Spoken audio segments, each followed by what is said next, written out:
Moi, je m'intéresse beaucoup au substrat. C'est-à-dire au substrat, disons, de la pièce. Parce que vous êtes parti quand même d'un roman, un roman d'Inoué. Et puis, ce roman a dû être traduit en français. Bon, il n'a pas été fait mention du traducteur. Je n'en ai vu aucune trace dans la publicité. Et bon, je suis un petit peu partie prenante dans cette histoire-là, parce que je suis moi-même traducteur de profession. Par conséquent, ce que vous avez fait, c'est d'accord, vous avez pris ça, et puis vous avez refait une œuvre d'art à partir d'une œuvre d'art. Seulement quand même, est-ce que M. Lamotte parle le japonais? Non, absolument pas. Ça a été fait, l'adaptation a été faite à partir de traductions françaises et anglaises. Ce sont les mêmes traducteurs essentiellement. En français, il y a Dame Bernier qui répond aux deux traducteurs. Vous m'entendez pas bien? Alors, il y a trois traducteurs qui ont fait la version française et deux de ces trois traducteurs-là ont fait la version anglaise. C'est M. Salamichi et M. Goldstein. Il y a une dame Bernier qui s'est ajoutée pour la version française. Je peux vous dire que je regrette autant que vous qu'une mention n'en soit pas faite dans la publicité ou dans la... Très souvent, on ne fait pas de mention non plus d'adaptateur. Là, vraiment, il y a un manque. Mais il y a raison, souvent on va ignorer l'adaptateur. Moi, je suis toujours dans une position, on veut me voir moi, et je suis toujours en train dans une position de lui redonner à Serge le crédit qu'il veut. Rendre à César ce qui est à César. Mais je peux vous dire, oui, les traducteurs sont trop souvent ignorés, les écrivains aussi. Serge Lamotte, comme tous les autres, c'est un monde injuste. La publicité est un monde injuste. Soyons clairs sur une chose, ces traducteurs reçoivent bel et bien compensation pour leur travail. Non, mais oui, mais écoutez, oui, mais alors là, il ne s'agit pas de ça, il ne s'agit pas de gros sous. Il s'agit simplement de rendre à César ce qui est à César. De respect, et puis je peux vous dire que vous adressez à Serge Lamotte, qui est probablement celui dans toute la salle ici qui a le plus grand respect pour les écrivains et le texte en général. Oui. Je pense que, mais je pense qu'on a bien entendu. Avec le japonais, on a eu des exemples, comme par exemple Mishima, qui a refusé absolument que les adaptations de ces romans soient faites directement en français. Et ce qui est d'ailleurs une aberration pour la traduction, parce qu'en principe, on doit, quand on présente une œuvre traduite, elle doit être traduite directement par quelqu'un qui connaît la langue initiale. Bon, dans votre cas, forcément, comme c'est la scène, il fallait évidemment changer énormément de choses, et il y a vraiment là une œuvre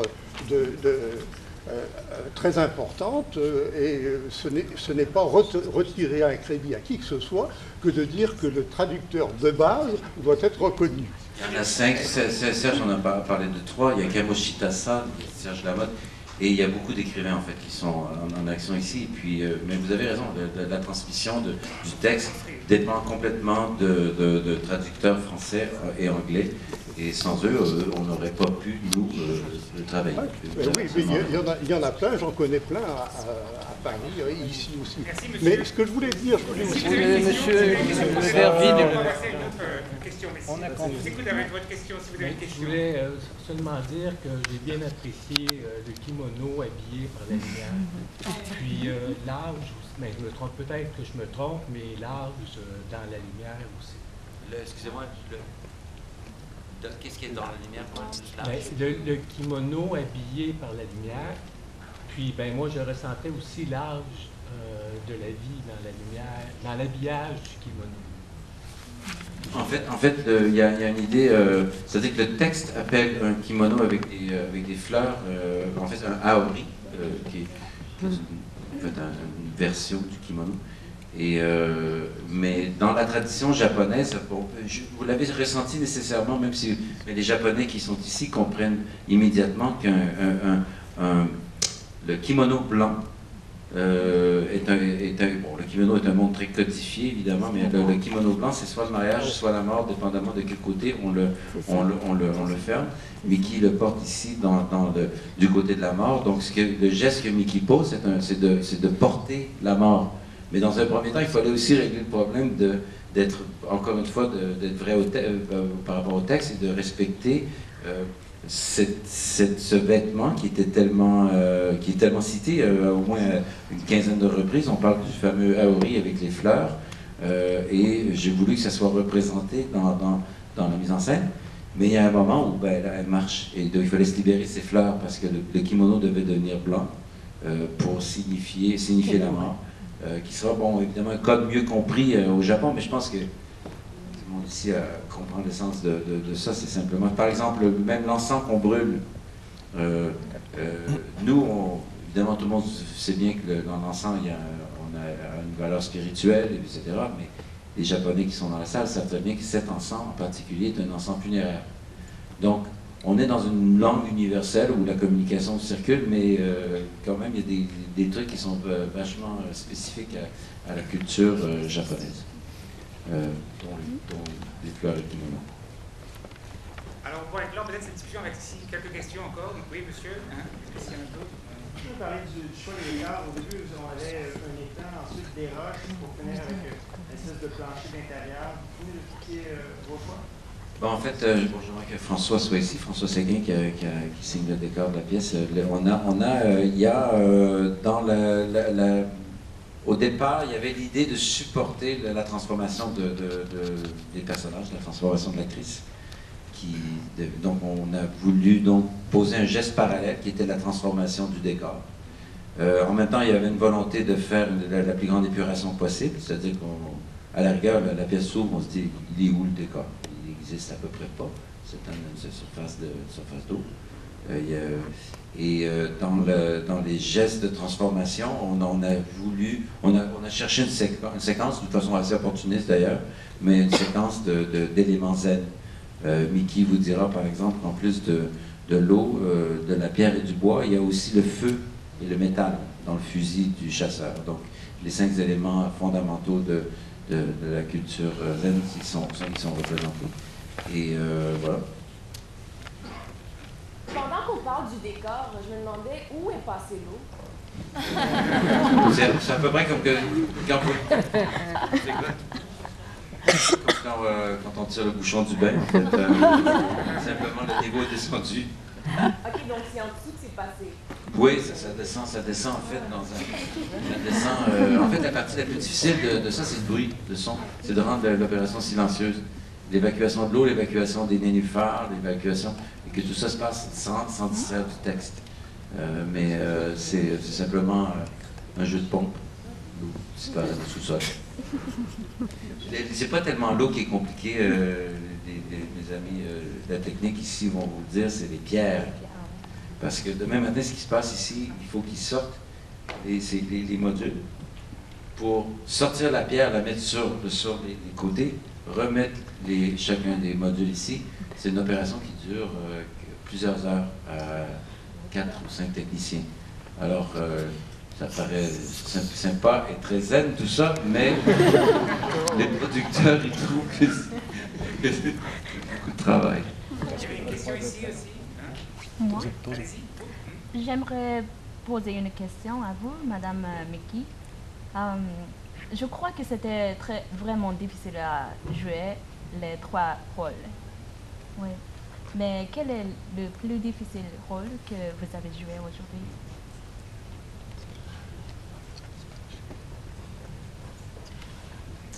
Pour moi, tous sont difficiles. Mais plus difficile était Saiko, la dernière rôle. C'était vraiment difficile pour moi parce qu'il n'y avait pas de règle. Il n'y a pas de climax, il n'y a pas de...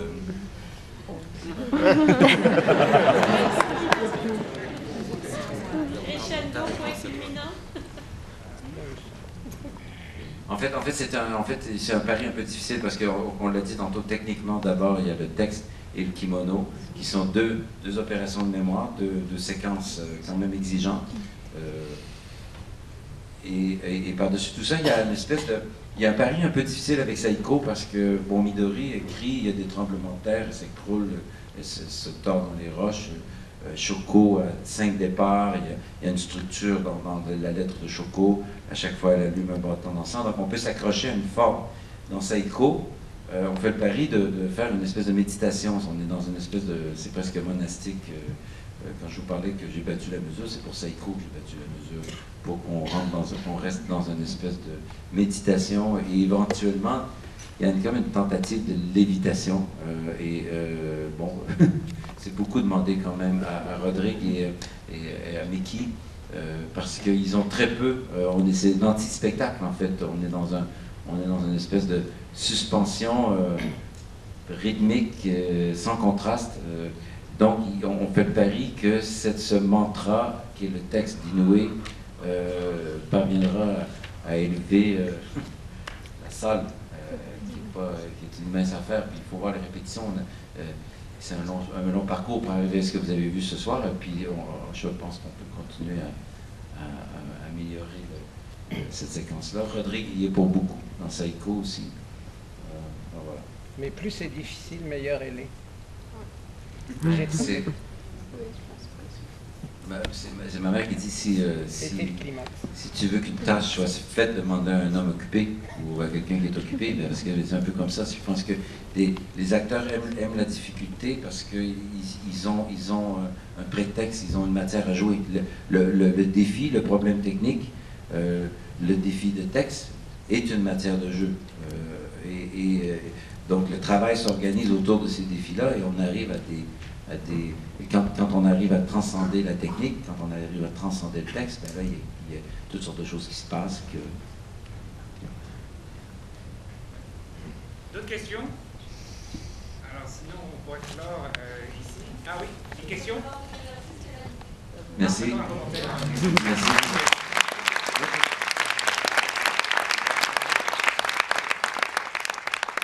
Juste en terminant, là, Daniel n'est pas ici ce soir, Daniel de Fontenay, mais c'est quand même remarquable qu'on puisse vous présenter le fusil de chasse en japonais dans la langue de l'auteur.